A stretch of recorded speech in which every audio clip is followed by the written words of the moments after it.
This seaman is poisoning the sea.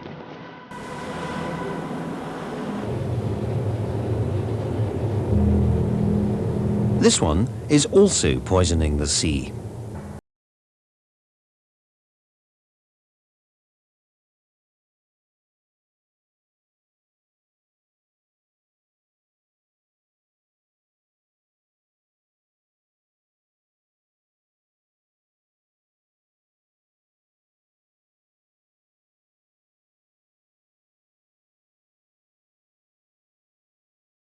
Is 7/10 of the Earth's surface, enabling us to travel and to transport goods worldwide. It also supplies a substantial proportion of the food we eat and plays a vital part in the well-being of our planet. Now, because of pollution, the habitat of vast numbers of marine creatures is seriously threatened. Not just in waters close to shore, but also in the open seas. Even our beaches are affected. Many coastal states suffer economically as a result, and the ecological impact can also be severe on breeding areas for birds, other species, and fishing. Polluting the sea is now widely recognized as a serious problem. What do you think? Do you understand what it's got to do with you? Many people find it difficult to comprehend how getting rid of small amounts of waste from individual ships can have an impact on the vast sea. The crucial point is that it all adds up. There are about 80,000 ships and about 1.5 million seafarers living and working on board them. All discharges from them pollute, even those which are considered legal. For example, it has been estimated that nearly 2 million tons of domestic garbage is generated annually in US waters alone, of which some 800,000 tons are disposed of at sea. Another problem concerns plastics, which are not biodegradable, and their discharge at sea is banned. Despite that, at least 450,000 plastic containers are thrown into the sea annually. Some of the chemical pollutants are highly toxic and are retained in some marine organisms, making them injurious in the food chain. This is why it's important to comply with pollution control, and the responsibility for this lies with the flag state, the ship owner and the master. Look at this example for a moment. Clear, clean water. If particles of pollutant are dropped into the water, they start spreading immediately. Soon, all the water will be affected, and of course, if this substance is a deadly poison, a killer, even at minute concentrations, it will pollute a volume of water perhaps millions of times the volume originally released. Here, on board ship, a small amount of oil polluting the water may seem insignificant. But add up all the oil that enters the sea each year, and it comes to millions of tons. This is serious pollution. So, how are you involved? In the first instance, there are regulations and penalties relating to all types of pollution from ships. These come from the Marine Pollution Convention, MARPOL, which is detailed in the support book to this video. The convention consists of 5 annexes, covering oil, bulk chemicals, packaged goods, sewage, and garbage. This video deals with oil, covered in Annex 1, and garbage, covered in Annex 5. Both these relate to all ships. Ultimately, it is up to the master, the officers and head office to manage the ship so that everything possible is done to prevent pollution. For this reason, every ship should have an environmental policy in force and an officer dedicated to the task of ensuring that it works. Even if it is legal to dump waste, you should check with the environmental officer on board your ship whether there is a non-polluting alternative. Do what you can to alter the way you dispose of waste, And remember that if the other 1.5 million seafarers do the same, it really will make a difference. So, let's look at the operational procedures where the danger of pollution is greatest and find solutions to minimize these dangers. Leaving aside major oil spills resulting from shipping casualties, much oil pollution arises from routine operations, such as cargo operations and ballasting of cargo tanks on oil tankers, and fuel transfers during bunkering and bilge pumping on all ships. In cases of both bunkering and cargo operations on tankers, the critical points to keep in mind are almost identical. They're concerned with the correct preparation work before operations begin, the provision of adequate cleanup material in case a spillage occurs, and careful performance monitoring during operations. The key points to remember during the preparation work are: all valves involved must be in the correct position. All open flanges along the routing must be securely blanked off. All manifold flanges must be connected correctly and securely. All tanks involved must be checked to be the correct ones and not already filled. And finally, a check must be made that there are no other reasons which may prevent the operation being carried out safely. For example, is the ship securely moored and fended? Ship's movement alongside must be monitored and the transfer stopped in good time if the movement of the ship becomes excessive. Are deck scuppers plugged prior to cargo transfer or bunkering? This must be done to prevent polluting the sea in case a spill occurs on deck. Make sure you know how this is done on your ship. Everyone involved in the operation must clearly understand what procedure is going to take place.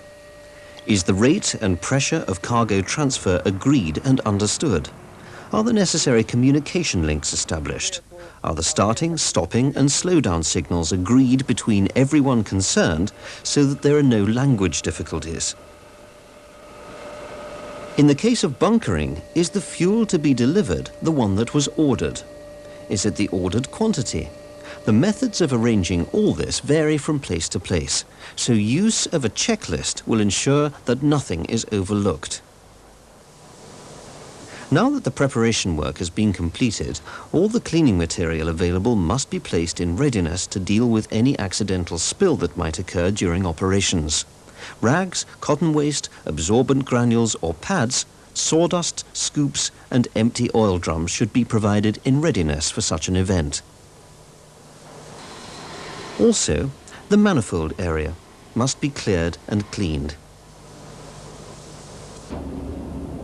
Whatever the operation, once oil transfer commences, all the hoses and connections must be checked to be oil-tight under pressure. Ullages must be checked frequently as the tanks must not be overfilled.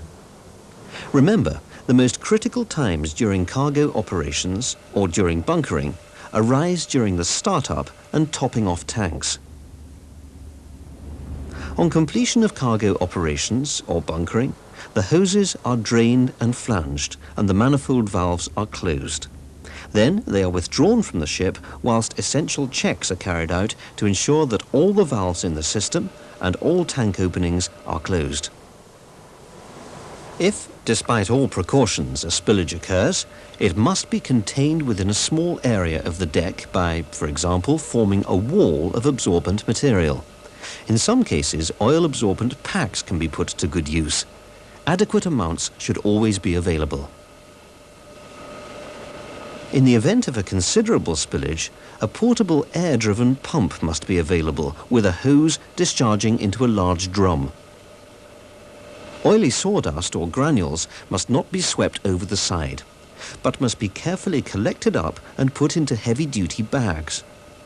These must be either incinerated on board or safely disposed of on shore. Special attention must be paid to these bags as organic materials can ignite spontaneously. If there is no incinerator available on board ship, the material should be safely stored in metal bins for later disposal on shore. Once it has been established that there is no further chance of an oil spill, the scuppers can be unplugged. There are other sources of oil pollution related to operational procedures. The most significant of these are cargo tank washing and ballasting. Cargo tank washing is normally carried out before inspection or maintenance work, or in order to provide clean tanks for ballast. Both tank washing and cargo tank ballasting are strictly controlled by regulation. Yet these operations are responsible for a considerable degree of pollution. In any operation where water and oil are mixed, the storage, separation and disposal of this mixture can lead to pollution if not done strictly according to laid down rules. Tank washing water should be collected into slop tanks. The mixture should be allowed to settle, permitting the oil and water to separate. After this, the separated oil must be retained on board, but the water may be discharged overboard providing that all the conditions of MARPOL Annex 1 are observed. The same applies to ballast water on board ships where the water is placed within cargo tanks. Water discharge must be monitored by suitable equipment to make sure that the oil content is not greater than the permitted limit. If for any reason this water quality cannot be guaranteed, the water must not be discharged to sea but should be unloaded into a shore reception facility. The oil separated on board may be mixed with the next cargo using load-on-top procedures. To avoid pollution and its consequent legal and ecological problems, monitoring of these operations is essential. For this reason, careful and accurate operational records must be kept. These, entered in the onboard record book, must be kept up to date, as they are often checked by examining port state inspectors. Inaccurate statements can lead to prosecution. There are other sources of oil pollution which must also be properly handled. The ship's engine room is always a potential source, as minor oil leaks in the system can contaminate water in the bilges. Simply pumping these out without treatment will lead to pollution. For this reason, drip trays are usually provided beneath components liable to leakage, with pipes running to suitable collection points or to the sludge tank. Cooling water in the engine room sometimes leaks and becomes oily. A separator should remove traces of oil contamination to below 100 parts per million, but a filtering system must be fitted if figures of less than 15 ppm are required. Many systems use disposable filter cartridges which must be changed when saturated. On deck, oil may leak from hydraulic lines and winch beds. Besides oil, the most frequently encountered pollutant from all ships is garbage, controlled under Annex 5 of the MARPOL Convention.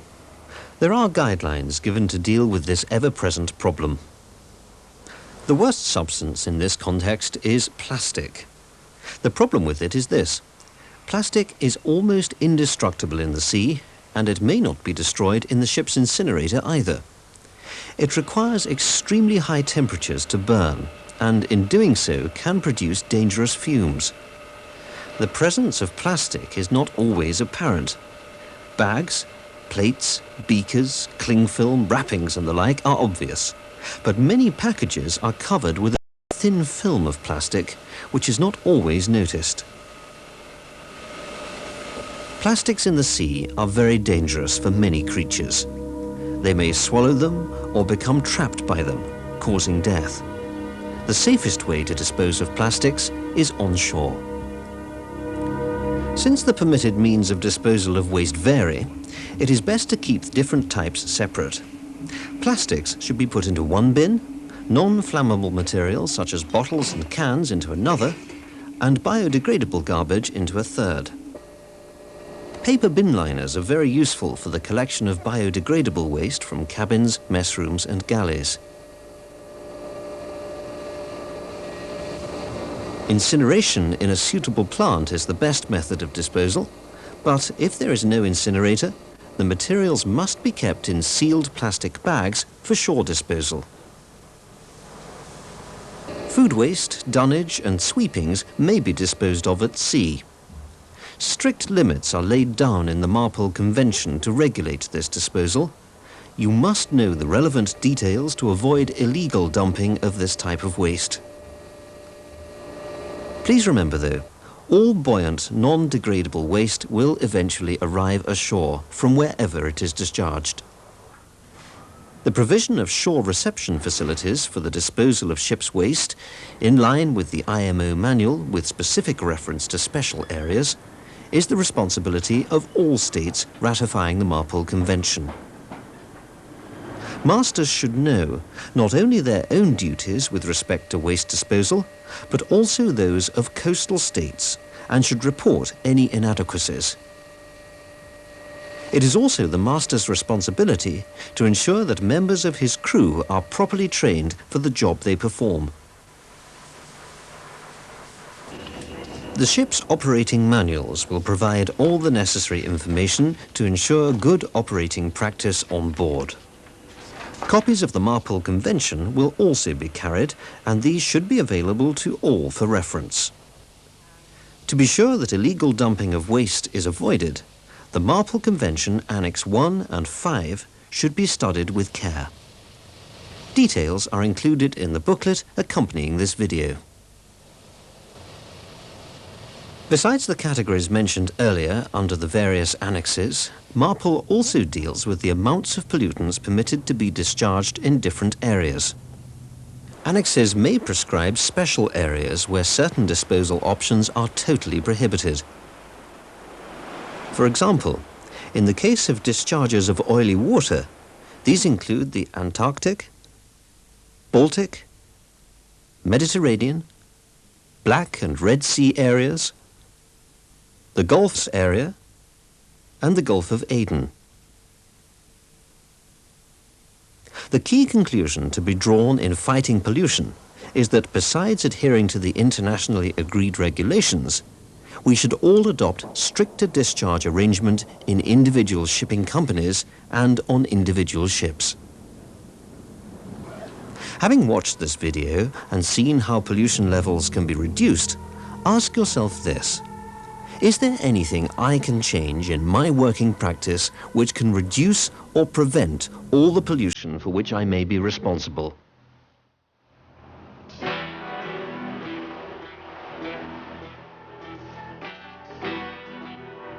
Isn't it worth the extra effort to keep our waters unpolluted? The fate of the oceans is in your hands.